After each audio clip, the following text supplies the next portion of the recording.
Good morning and welcome back to our Ask the Agronomist video series. I'm Kyla Watson here with Phil Long on a beautiful day. Oh yeah, another summer day. Doesn't get much better than this. Right. I will have to say I love doing our Ask the Agronomist video series around this time. Every day is a beautiful day, isn't it? One way or another, but yeah, it is like perfect temperatures. I mean, good, perfect growing conditions right now. Yes, absolutely. All right, well today we have a fun soybean topic on our hands, literally, as you can see. And let's first just talk about what's going on out in the field. Where are the soybeans at? Sure. Yeah. I mean, I've heard from a lot of farmers and a lot of folks across the Midwest. Really, the soybeans are kind of struggling. You know, they're growing slow. Obviously, we had a tough May. Just hasn't been ideal conditions, and now we're hitting them with herbicides and so forth. But you know, I thought a couple good reminders today would be just where are the soybeans at? What's the importance of where they're at? Just some tips, you know, on staging and going out in the field and visiting soybean fields. So the first thing that I always do is well, number one, I always talk about stand counts and stuff, but you got to be able to stage it, and that's a challenge sometimes. Some folks don't quite understand the system. I'll try to keep it simple, but you know, to stage this one here, the thing about soybeans that you got to remember is they've got the first two nodes are going to be right across from one another, and then it goes alternate. So that's how you count the V stages, or you know, the number of trifoliates. So the first trifoliate is going to be opposite, or the first two unifoliates will be opposite, the cotyledons will be opposite, and then it'll start that alternating pattern. So we've got 1, 2, 3, 4, and that top leaf is not, it's still touching, so that's still considered V4. If it was opening up, it'd be a V5 plant, so in the next day or so, it'll probably be V5. But it's important to note that you can see, in this case, some little white flecks at the axils of the petioles here. So it's flowering. So this one is actually an R1. It's just the start of reproduction. That's important because we're getting into reproduction. The plant is changing. We're past the summer solstice, so the plant and how it moves and how it focuses its energy is starting to change. Typically, this one's a little late planted, so it's coming in a little early. You'd see this around V6, V8, usually going into R1, but this one's only V4.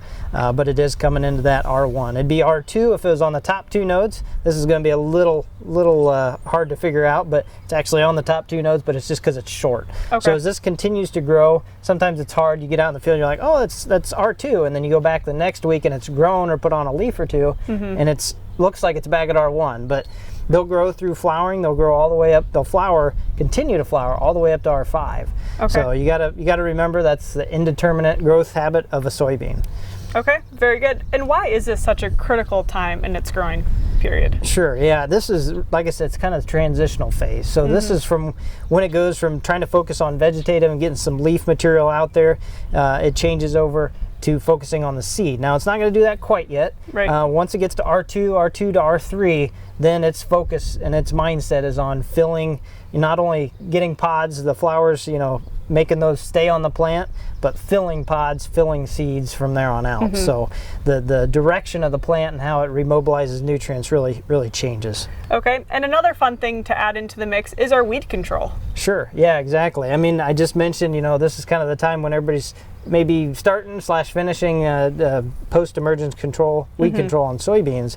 It's extremely important. I've seen a lot of fields, unfortunately, that maybe have focused on just doing a post-emergence. You know, we have a lot of good technologies with Enlist and Extend and so forth. I know we've had some troubles with that here recently, but hopefully we can continue using those technologies. But you still can't rely on just a post-emergence herbicide control. We have to have that pre down there, because if we have weeds like this, we're at V4, technically R1, but V4 in this soybean plant's life cycle on 30-inch rows like we have out here, if we have weeds as tall as this soybean, we're already losing 15% of our yield. Really? Yeah, so you got to remember that controlling those, even early season, is really important to soybeans, because they get a lot of their nutrients from in between those rows. They push those roots out as hard as they can in between those 30-inch rows. Okay. So.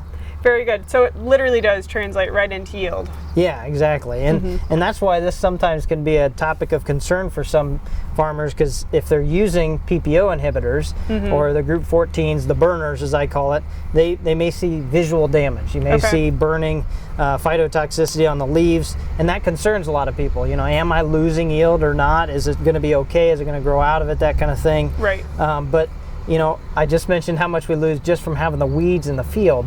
You know, if you're looking at the herbicide and how it affects it, I like to think back to, unfortunately, we just had some of this, but like hail damage. So something similar in comparison. You know, when it hails, we literally lose, you know, either parts of the leaf or leaves off the plant. So it's defoliated and it loses that ability to photosynthesize. But if you look at where we're sitting right now at R1, and if we lost 100% of these leaves, we still wouldn't lose even close to 15% of our yield, probably under 10%, because this plant has an ability to regrow, and actually it tends to enjoy some of that stimulation, I guess you could say. A little bit of stress is kind of a good thing early on in the soybean plant life cycle. So in this case, you know, there's a lot of times you won't even see a 10% yield loss at this stage. Now, if we were at R3, when it's starting to focus on pods, that would be a whole different ballgame. Okay. But right now where we're sitting at, in a lot of cases where a lot of the soybeans are at, even if they're defoliated at this point or burned, which typically burning only happens to the top few leaves and then they grow out of it quickly, it's not going to affect yield. Okay, very good. That's an interesting comparison, because a lot of times, I mean, hail brings a lot of fear with what might happen in the field. And exactly. And another good point with that, a lot of times farmers ask about cobra. It's a hot topic. It seems like literally a hot topic. Cobra is one of the hottest PPOs out there, especially if you mix a crop oil or MSO with it, and it burns it really good. But the idea behind that is it burns it back actually and makes it branch out, kind of like hail damage does, and sometimes you see a yield benefit. But a lot of times that yield benefit comes from keeping that white mold away, and actually that has been added to the label the past several years here. They've added that as a part of a control treatment for that. It's interesting the way soybean plants work, but that does help if you hit it around this R1 time period. It helps keep that from infecting the flowers and stuff. So just a different way of looking at it, but you got to remember it may visually look bad for a week, maybe 2 weeks, but you know, go out there, give it a week, and then look at those top leaves. You know, are they coming out of it strong? If there's other things stressing the plant, it would be more of an issue. You know, I would not recommend spraying cobra or doing some of those things that might stress it out. Obviously hail damage, and if it's getting hit by insects, it's going to be a compounding effect, but a little stress is actually somewhat beneficial to soybeans early in their growth. Okay, interesting. Very interesting. So, would you say beans are resilient? Yes, I think exactly. I mean, that hits the nail on the head. The thing you want to keep in mind when you're out scouting soybean fields at this stage, obviously these are small, you know, but we're just starting into flowering, just starting into reproduction. Up to now, and you know, around this time period, this week or so and before, that stress is not going to really hurt them that much. They'll come back from that. They'll come back stronger than they were growing before. That's just the response that it creates within the plant. Now, if we're sitting at R2, R3, like I just mentioned, that's a different story, because at that point they're changing how the plant is moving and working. It's focusing on reproduction. It's focusing on you know, giving the next generation, creating those seeds. So it's going to harm the yield a lot more. So actually you'd see a jump from 10%. I talked about hail damage. So if we had hail damage to R2, R3, 100% defoliated, completely gone, but leaves the nodes intact so they can regrow, we'd be talking 20 to 30% or more yield loss. Wow. So it's that big of a difference. We're talking 2 weeks maybe, but that's just how the plant works. You know, right now it's still young, it's healthy, it's kind of like a small child. You know, it regrows quickly. I'm not saying it's good to break bones when you're a kid, but they're kind of elastic, you know, and that's kind of how soybeans are. Their growth, you know, they rebound really quickly from minor stress events and so forth early on in their growth cycle. Okay, so, very important thing to keep in mind, you know, as you're out scouting fields. You know, these little guys are also nodulated very well. I was going to mention that. If you're out checking soybeans, you always want to check those nodules, cut them open, see what they look like. We have some red ones on here. That's a good thing. It means they're working. If they're green, they're not working, but they're new. And if they're brown, that means they've already are deteriorating and not working anymore. So it's a good thing to check and see how well nodulated the roots are and how well the roots are growing too. And those cycle throughout the growing season. Yeah, they'll keep cycling. You'll keep getting new ones and so forth. And another interesting fact, they tend to work farther out from the main taproot. You know, as you get later in the season, those nodules will grow further and further out. So yeah, just some interesting things as you're out looking at soybeans. Dig them up. You know, split stems. I always do that that even if there's not a disease. Gives you an idea of the health. Green and clear and white is healthy. Brown is obviously not healthy. Okay, very good. Well, are there any scouting tips that you would like to leave us with?